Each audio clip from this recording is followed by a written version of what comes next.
De Deus. Deus e o infinito. Que é Deus? Deus é a inteligência suprema, causa primária de todas as coisas. 2. Que se deve entender por infinito? O que não tem começo nem fim. O desconhecido. Tudo o que é desconhecido é infinito. 3. Poder-se-ia dizer que Deus é o infinito? Definição incompleta. Pobreza da linguagem humana, insuficiente para definir o que está acima da linguagem dos homens. Deus é infinito em suas perfeições, mas o infinito é uma abstração. Dizer que Deus é o infinito é tomar o atributo de uma coisa pela coisa mesma, é definir uma coisa que não está conhecida por uma outra que não o está mais do que a primeira. Provas da existência de Deus. 4. Onde se pode encontrar a prova da existência de Deus? Num axioma que aplicais às vossas ciências. Não há efeito sem causa. Procurai a causa de tudo o que não é obra do homem e a vossa razão responderá. Para crer-se em Deus, basta-se lance o olhar sobre as obras da criação. O universo existe, logo tem uma causa. Duvidar da existência de Deus é negar que todo efeito tem uma causa e avançar que o nada pôde fazer alguma coisa. 5. Que dedução se pode tirar do sentimento instintivo que todos os homens trazem em si, da existência de Deus? Há de que Deus existe. Pois, donde lhes viria esse sentimento, se não tivesse uma base?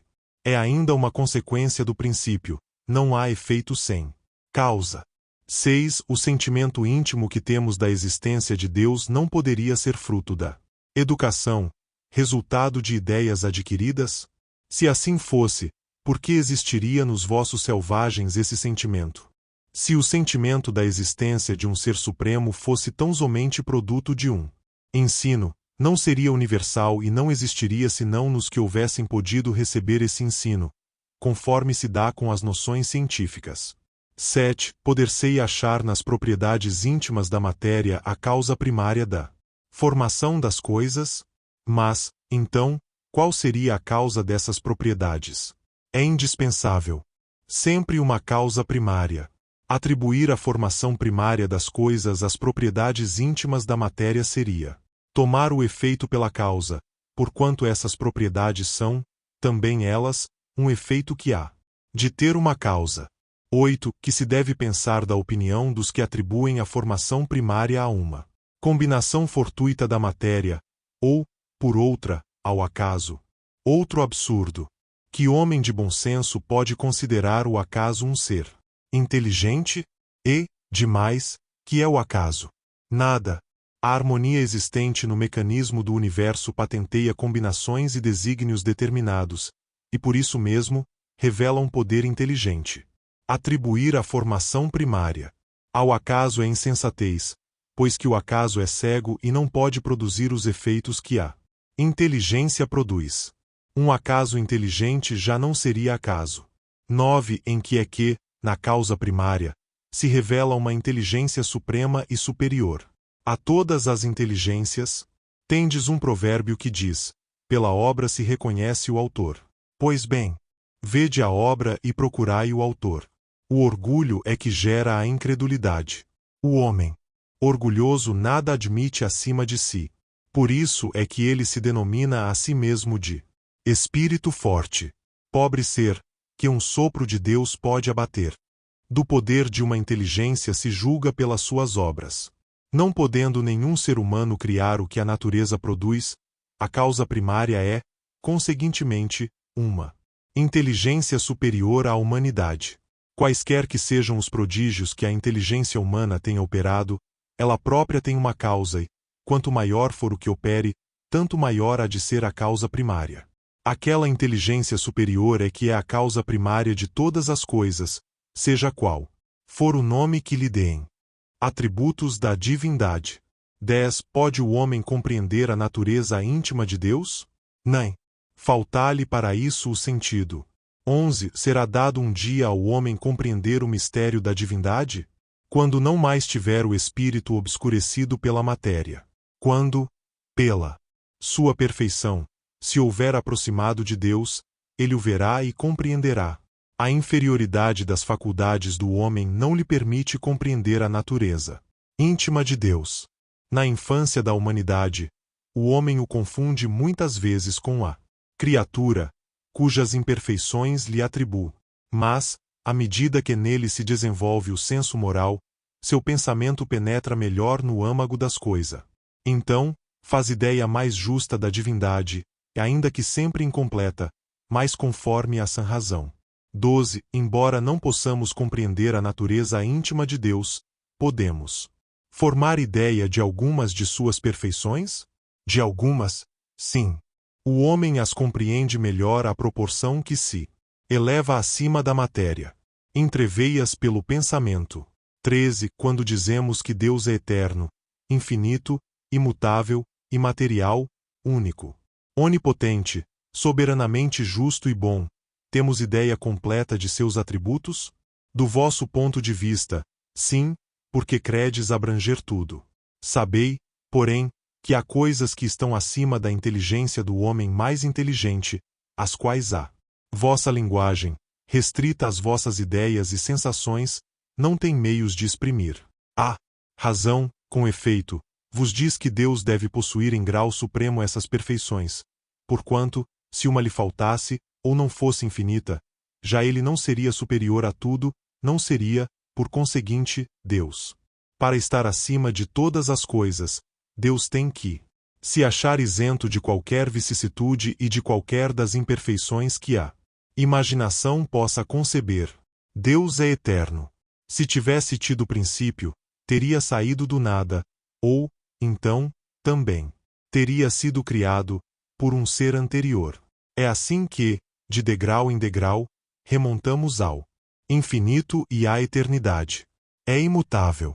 Se estivesse sujeito a mudanças, as leis que regem o universo nenhuma estabilidade teriam. É imaterial.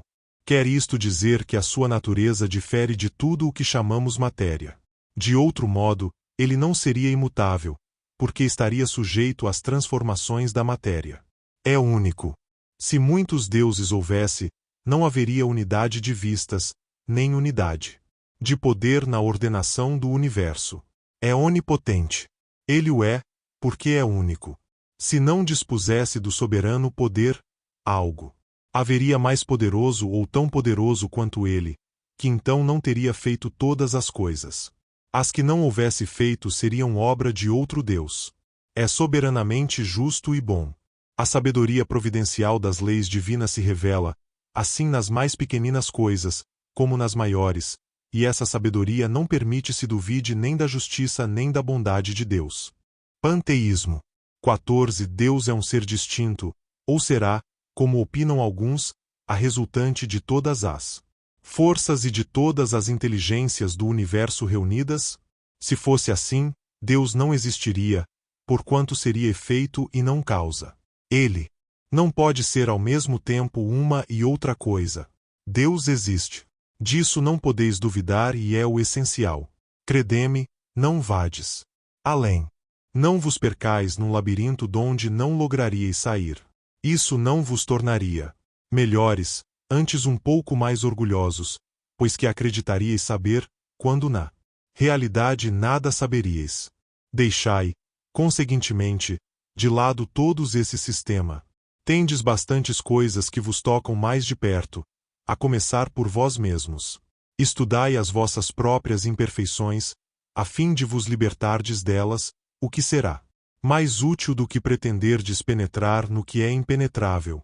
15. Que se deve pensar da opinião segundo a qual todos os corpos da natureza, todos os seres, todos os globos do universo seriam partes da divindade e constituiriam, em conjunto, a própria divindade, ou, por outra, que se deve pensar da doutrina panteísta, não podendo fazer-se Deus, o homem quer ao menos ser uma parte de Deus. 16. Pretendem os que professam esta doutrina achar nela a demonstração de alguns dos atributos de Deus. Sendo infinitos os mundos, Deus é, por isso mesmo, infinito. Não havendo vazio, ou nada em parte alguma, Deus está por toda parte.